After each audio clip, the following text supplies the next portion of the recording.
tiri vanhu venyama pamusoro penyika tinotadza pazvimwe zvake zvinoda kuona muridzi wavo. Zvose zvamunoona panyika zvinopfuura chakanaka kuita zvakanaka. Kana uno chikwereti nehama yako, taurana naye nenguva, umubhadhara chikwereti nenguva, mowirirana pasina kuya kudare pamama. Zvinhu zvakanaka. Tine masabhuku ari pakati pedu vanogona kukuyanganisai muchiwirirana kuti zvifambe zvakanaka. Zvebu munofanira kuzviziva. Nyanga dziripo, zvidhoma zviripo, varoyi varipo, vanoita zvakaipa varipo, asi zvinopera. Kuno vakawanda chaizvo vaitopika kuti kana muti ukanzi urove nhasi unonzi unooma, unomuka wakaoma, asi panyika yevapenya havasisipo, vakatorwa nenguva yaMwari. Saka hunhu hwakanaka. Unoona munhu anouya nebvudzi rinyanda muzha yanofunga. Iwe ukararawo nomukadzi wako mumba, iwe mukadzi kana ukada kubatawo musoro wadhedhe, kuti ubate makarara ngoti gadiso ruoko ndisi apa, unoona uri kuchitobayiwa nebvudzi romurume wako. Murume iye. Right, ndipe nyaya yatona.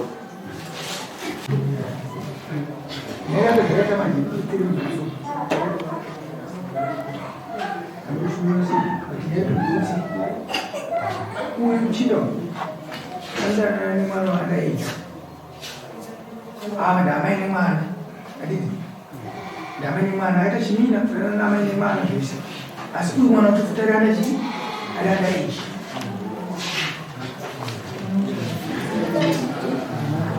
Saya kerja ini dulu.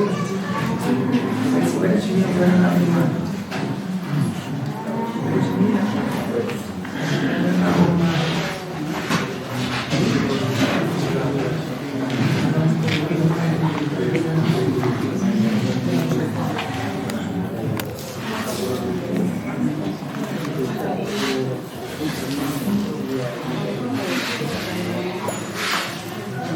abantu amewachoka amewacho ndona edhokasi ndautanga nedhokasi tizonyanya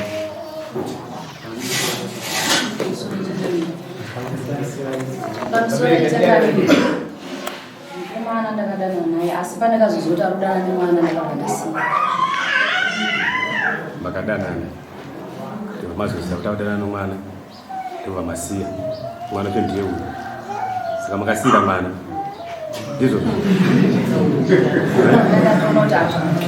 mwana azvide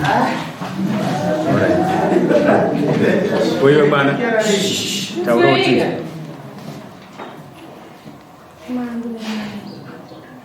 taurisa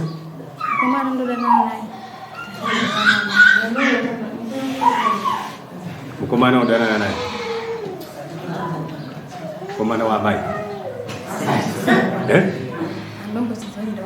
aunambozviziva handi pakati taura kuti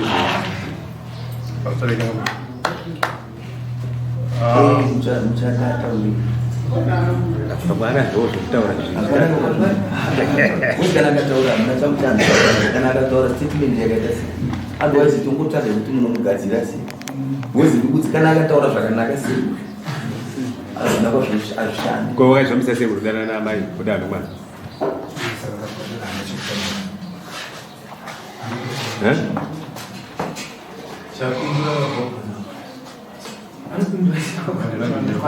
hauna zvaunokwanisa kupindura hauna kuzviziva kuti ndamai nomwana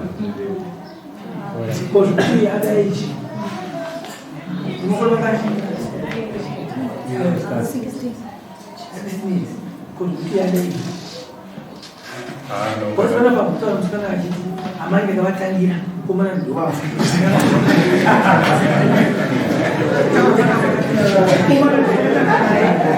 amai vanozovatorera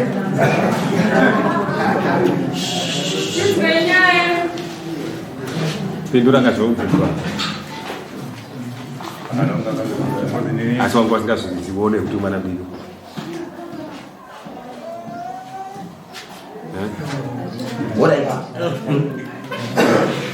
toda kuti tazvinzwa zvese vari kutaura zvinanzwa tese iwe sabhuku nyaya uri ndiani asimudzauro usimudza iwe kutaura kuti usabhuka sabhuku ndikabomwana wangu yai kuti dzimba dzakaikwengomwana ainotanga nhasi madzikire kundita ndokumukomana kana ndimone muvuku wangu pane kumusha ari kugara naatezva wangu vanoti vana atezva abvira wangu vati vadzimai vaatezva wanga andazva wakarora atezva wangu andaziya kokuwanguzokama nyaya iyi ndakatanga kuenda kumapurisa ndichitanga kuizwa ndikatenda naavisi mapurisa ndobva azisiyana nazvo kutanga gore rakapera vanhu ndobva ngoriti ndimezi ndikamumaka angati gorautowa wakazvitaura ndokatadzokera futi naye kuchipiri dedzano zviziva chemini ndatenda kufonwa kuti ndiri kuharare kuti mwana wake vamunwana ari kuiswa mapfudzi ndobva ndafonda mapurisa kumadzameni vasikananga kumadzameni kuti tore mwana wangu kuomutita kudze kuti musofuredi akaswera futi ndobva ndazosvika uka ataura kuti angana arwisa musi unotaenda kumunda amai acho asina foni mu ndobva atora foni amai vacho afonera arwisa ini ndatosvika kubva kumunda ndokakurara kuti ndasvika mufoni wangu mumakomibheki nhamba dzacho handazoziva asi ndazofona foni yakaiwa naarwisa vatati chimida timire mwana wakarisi auye timibvunza kuti ashandisa foni goza kunyika nhamba dzarwisa handina vana nhamba dzarwisa natasha arusvika kugoskoto natasha ashandisa foni yamai kudhaira nhamba dzarwisa katundiani ndopa akatanga kuyautiza ngopinda mumba asati achinja nobva ada kuti mrati ari kudibata munhu adzoke panapa ari kuti ndobva adzoka naye tichikagara paakangomusiya achikumira mberi kumota mbva atika vanhu paakazodzoka ndopa akataura kuti ndindatora foni kuti chidhaira nhamba dzarwisa ndobva ndatakura mwana ndobva ndaenda naye muchibvumu asvika kuna ambuya wanga ndobva ndati ndava nomwana uyo ndoda kuti mumubvunza asi kuti muzukuru wenyu here kana kuti ndiani wenyu mubvunzei ndobva wamubvunza ndobva ataura zvaakataura kuti anodani mukomana ndobva ndakuti iwe chisarai nomwana uyu mimi panapa ndagumbuka ndasvika kumarafona ndikagara 2 hours ndobva ndagara ndikati munhu wandaratidza pandaenda kumba kwati ndafona kemamurei enda motora muzukuru wemirisi muwe naye ndichida kuona pfungwa dzaatezvera wangu naambo wangu kuti panozva wari kufunga here kubva pamashure paipai ndichiendesa anokomana kumapurisa nomwana wangu ininika iwo vasina zvaniita kurazambo wangu wachiovati ndovanokumbira pamusangano kuvhireji kwedu vachimirira vanhu vadiki asi uyu manje mukomana vakumuregera kuti haabvise mwana wangu ini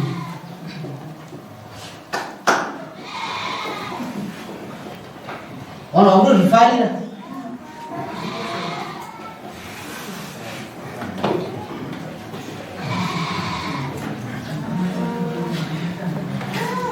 ya ndaida kubvunza hangu sabhuku but handichabvunza kuri kugara nani ari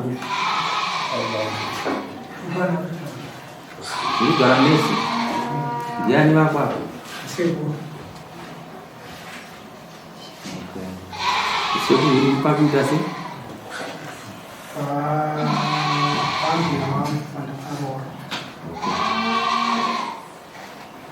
batika muneoka here musi wanauya muchiti muda kuya kuzoona mambo chiti ndikasangana nemi paguta apo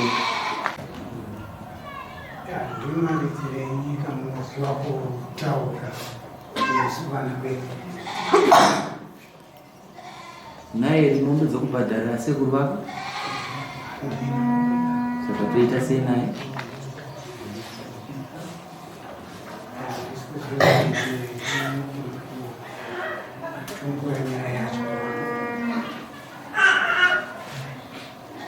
Right, don't put them on boots.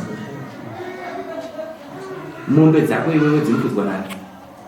Mombe dzangu dzinofudzwa nasekuru. Dzikaenda koja kwakanyereza. Dzikawaya kumba kanyereza chipofota anobhadhara ndiani? Bhoira kuranga raenda nomo. Rabara chisamu.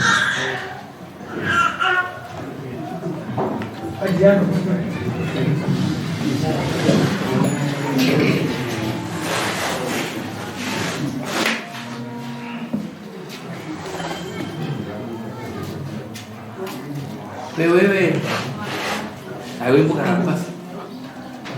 Amita sei mwana wa muda sei.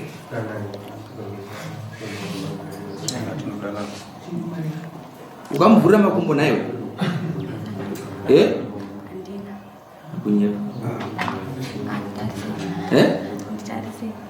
Unashua? Cho. Kama munotomboita asi munomboya anomboya chikona kuchikoro. Anowanzo kuona kuti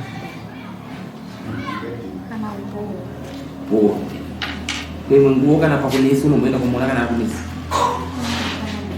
kukumba kwacho kwaanoka ndopoya unana naiko kana kumboita uchisweri unoza muite uchisweri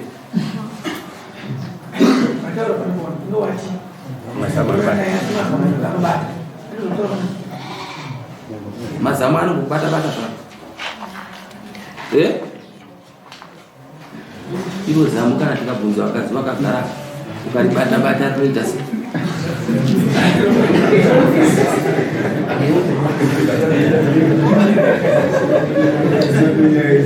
Kana zamu ukaribata-bata nomukaka warenyi warinobuditsa saka mukaka unenge wakuda zvimwe zvinhu zvinozofamba sei? Ende ukatarisa uyu paanobata zamu kura kuti i2 minutes kanenge akumakonde kwacho.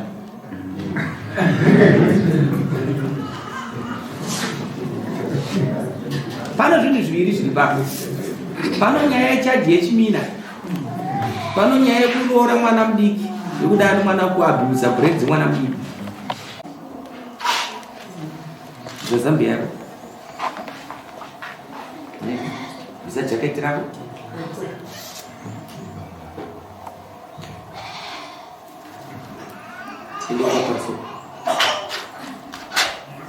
gara zvako pasi handiti unoona kuti zamu rakava kudhara kadhara Ayo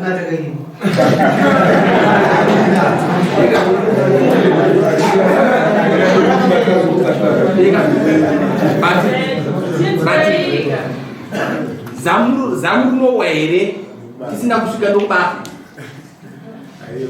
tiri kuda kubvunzana rinowa here zamu rinobata rinowa zamu rokuraniwa saka pano nyaya yechi3 yadao takatambopedza idze jaji tichapa zvenyu yechi3 ndeyekuti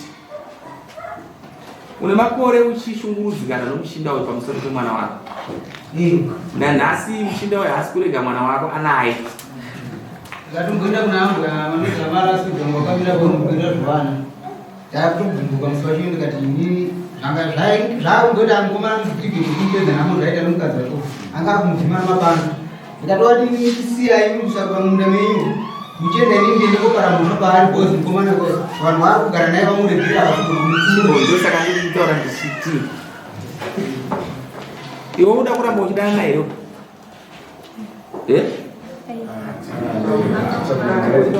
hauchamuda kubva ndasa umire naye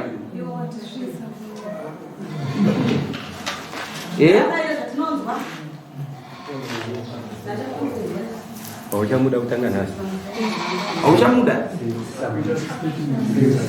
seusisamudi unorambidza kurambidza munhu wako unoda nokuda kwedare kusaka seusamudi zvandinogona kubatsira nazvo ndezvivi pane zvinhu zviviri zvinoda kufunga iwewe kufunga kana kuwarira 1 chekutanga vakaona chokutanga mwana waifana kubva pavillage pamuga chokutanga iwewe Maxwell mwana wawe anoda kubva mirai kwedu ndakutopa judgment 20 April uyo anofana kusimuka pamupedza akakora mhepo ano 20 April anofana kunge asipo pavillage zvachose wazire simuka bhoi rako iri raita mhosva kuroora mwana mudiki kudanana nomwana mudiki imhosva kuti aitore mabhuku ari anogona kuverenga chirungu ndiani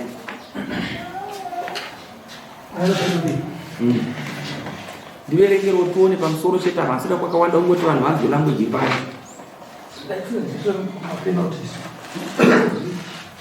kumapenalty masari makesi mangani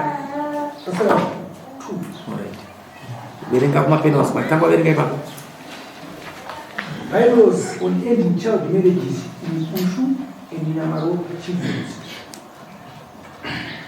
Igwaro lakini Ushu na Nyamaro ngoro batira madzimambo pakutonga pakupedza muzvikoro nokuroza vana chira nani pasi pemakore 18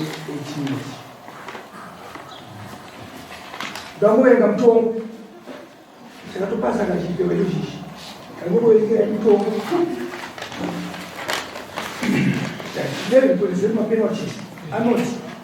Any person who marries a child shall be guilty of an offense in terms of this bylaw and shall be liable to a penalty of 2 kettlers, and the penalty shall be paid within 1 month from the date of judgment. Vakuti iwo munhu anenge aroora mwana mudiki afana kubvisa mhuri 2.